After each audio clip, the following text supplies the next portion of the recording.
Asher. And I'm Pipeman on W4CY Radio.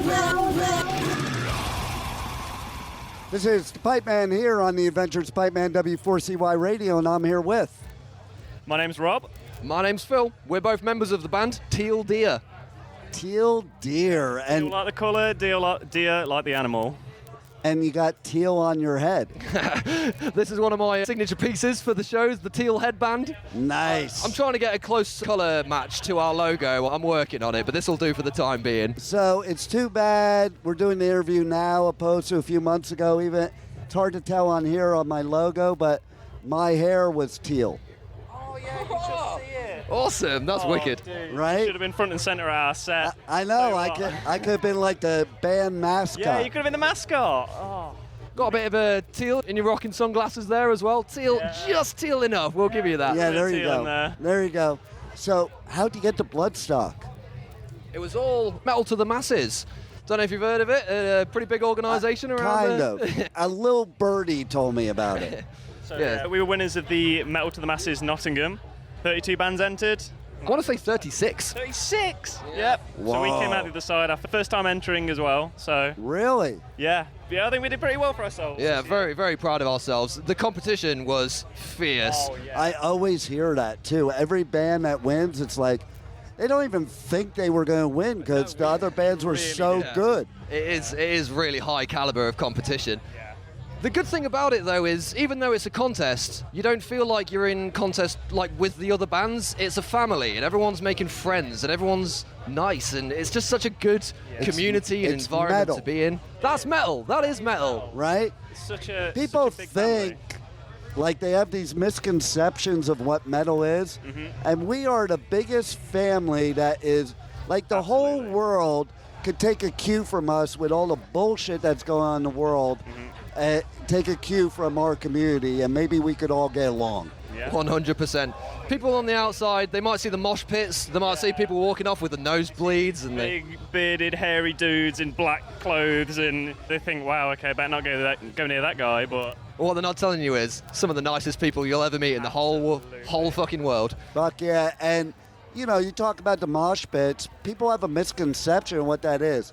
It's not about hurting and maiming people. Absolutely not. It's about getting in there, getting your shit out so you don't hurt people in the outside world. Exactly, and everybody picks each other up, everybody looks after one another, and everybody makes each other feel the best that they can. Yeah, that's the number one rule of the mosh pit, right? If someone falls down, you pick them Pick 'em up. back up. I've been going to metal shows. The earliest one I went to, I was 6 years old. Nice. Yeah, and some big, hairy biker dude, obviously could tell I was too short to see, put me on his shoulders for the entire set, and that's just, from then on I knew That's that... why you're here. Yeah. One of my questions is, when is that moment that you knew this is what you want to do? I think that's the moment. That was it. It was my favourite band at the time. It's a band called Lordi, some Finnish monster rock band I really love. I'm very familiar. Yeah, I love them. And I managed to watch the whole set from a perfect vantage point. And I just knew at that point, you know, that the people in this crowd are trying to take care of me.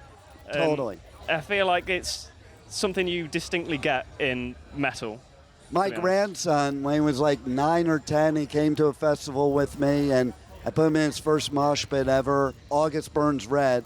It's a pretty heavy one to go first, but all the big hairy dudes crowded around, I love protected, and they were they made a circle and they were pushing him around so he could mosh, but not being like what people think is violent, because it's really not violent. No.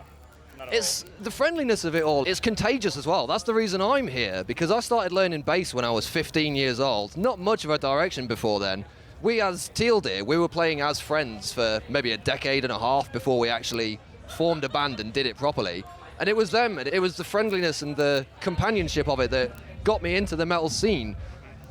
I was learning for maybe 2 weeks, and they were like, yeah, come on, that's enough. Come and jam with us. Come and join a band. And I was Nice. like, fucking hell yeah, dude. It's welcoming, isn't See, it? I love a story like that. And I think we should send all those naysayers that think these big hairy dudes are like these real tough guys, and bring them to Bloodstock on Thursday when it's Sophie Lancaster Day, and all these big, scary-looking dudes are wearing pink and pink skirts and sparkles on their face. Yeah. And then you'll see Well, it's been what we're all about. What, a day and a half since then, and some people are still out there rocking it. Yeah, Right? I've seen plenty of pink this Here we go, right here. Yeah, was actually. Black Sabbath no less as well. I know, Love it. right? Black Sabbath pink. Yeah. So tell our listeners who have never heard you what they can expect A, at a live show, B, how you would describe your music as an artist, not a genre. Because I hate that label shit and boxing artists into It's good that you say that, because we can't quite put ourselves into a specific label or genre either. I Just love it. occurred to me. So the title of our latest EP is Menace, right? And that name actually came about because me and ODM, our guitarist, we were having a conversation one day about how we describe our sound, and menacing is the word that we landed like on. it. And his eyes just lit up and he went, "That's it, that's the word." So It must have been good. we can pick menacing. A menacing sound, chaotic sound would be probably the second. Absolutely. It must have been good because it's one of the rare occasions that made Ominous Deer Man actually speak and not possess some kind of electronical speaker equipment to speak to us. Managed to get a physical word out. So, And but see- yeah, menace, You chaos. said chaos. The chaos coordinator is right over there, by the way. Oh, I might have to have a chat with them afterwards. Right? Ominous Deer Anthems is what we describe ourselves as online. If you see our Spotify descriptions or our socials or anything like that, that's probably the first three words that you'll read. Ominous Deer Anthems. It's a little bit of a, like Rob said, a little bit of menace, a little bit of nastiness, sprinkled in amongst the high energy anthemic riffs. Yeah. That's what we want to give you. We want to give you energy, followed by a nice surprise. You've got those fat low riffs and you've got those soaring highs and airy moments that happen. You know, we'll try and do a little bit of everything. Don't be surprised if we want you to break out into a waltz every now and then, or if we would like you to get down and start rowing in the pit. Anything's possible. Anything's possible at our shows. You'd have to come and find out for yourselves. Oh, good plug. How about Walt's Mosh Pit? It's a surreal sight to see. Our latest single is called Waltz of the Worthy. Like I said before, we got a nice heavy intro and then we'll break down into a waltzing section halfway through. Our lead singer, Ted, bags of energy. He'll get out into the circle pit with everyone, slow them all down and be like, "Come on, everyone, find a partner, let's get dancing." Nice. Around, yeah. See, now, I just came up with an idea. You guys need to do a tour with Exodus. They got the Toxic Waltz. You got the Waltz. That should be a tour. Exodus, if you're listening, There you go. wasn't even our idea. Hit us up Gary. on our socials. Gary, bring them on tour. Harry at Mosaic Music for all of our booking needs. Harry at mosaicmusic.com. I love it. I love it. So, what's next? How are you going to top Bloodstock? That's a pretty hot. great That's question, a you high know. bar. We've been thinking about that too. We were up with Lestelle next in Derby at the Vic. It's for their Derby leg of their UK tour. That's sold out as well. So They're a great band too. happy days. Huge, massive on the scene at the minute. Still, we're very honoured to be playing with those guys. Yeah, That's going to be absolutely. a badass Yeah. tour, for sure. So, but yeah, apart from that, we're just going to try and get ourselves in front of as many people as possible, you know? The name of the game is just getting that exposure, playing as many shows as we can, saying yes to every gig. That's my personal philosophy, anyway. So you're going to get as much metal out to the masses as you can, right? One could say that. Nicely done, yeah. I think as well as all of the new stuff that's happening, the stuff that we've just released, we're still pushing and we're still getting it out there. A lot of people seem to think that the work stops when you release a song and they can just put it out there and see what happens. But you can't anymore. You've got to get your name out there and you've got to keep pushing, you've got to keep talking to people and you've got to keep making friends. Even after the product is out, you can't lose the passion for it. No doubt. And I tell people all the time, like, the playing is the easy part. Yes. There's a lot of other stuff, and musicians are some of the hardest working people. They think like, oh, they're just playing. No. More misconceptions. Totally. People think, oh, rock star life, that must be all fucking You're living the dream life. sex, drugs, and rock and roll, getting all the bitches. No, I don't like that. We're grafting over here. Right? One day we'll reap the rewards and we'll be able to sit back with a bowl of brown M&Ms and get foot massages before the show and stuff. But for now, I think it's a case of getting out there and grafting.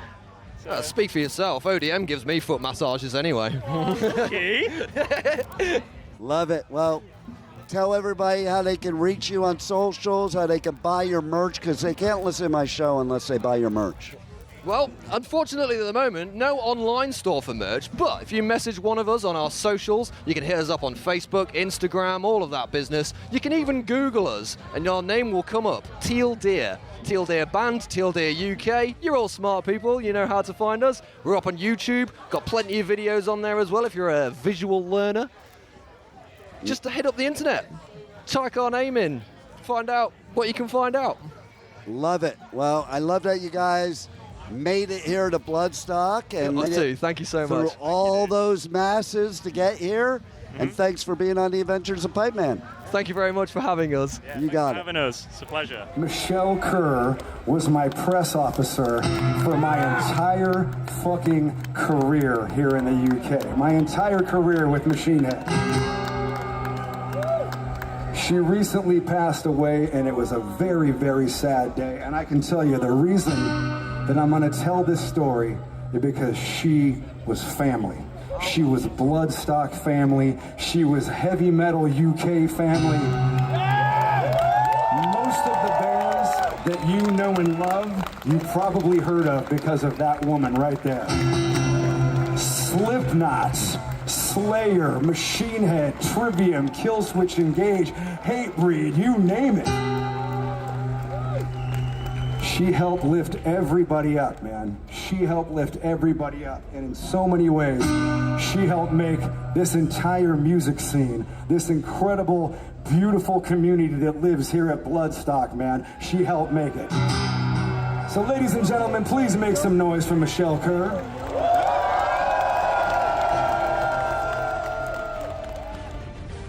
Thank you for listening to the Adventures of Pipeman on W4CY Radio.